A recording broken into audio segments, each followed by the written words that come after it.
Hey guys, just wanted to show y'all a really quick tip for taking photos of your fabric if you don't have a yard or 2 yard or 3 yard or even a half yard of the fabric. It can get pretty expensive when we're buying our own samples. So, fabric stack. It's not all that it appears. It's foam. It's just a block of foam. Rough cut, so it's not just a straight edge, and my cut's horrible, but it's just a block. You can use wood, you can use foam. This is, 1.5 couple inch thick foam. You can use wood. I actually cut my templates.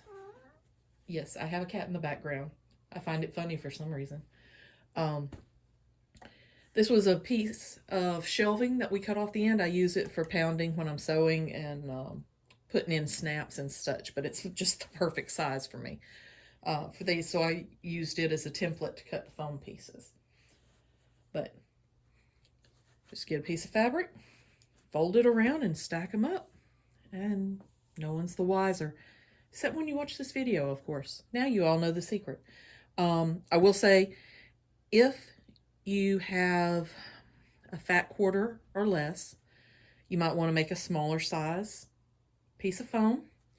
And if you just need a little extra bulk so you don't see any lumps and bumps from folding around the fabric, just take a white sheet and put your fabric on top of that white sheet and fold it around it together. And it'll add some bulk to it without costing you a lot extra for your custom fabrics. So have fun. Look forward to seeing everybody's photos.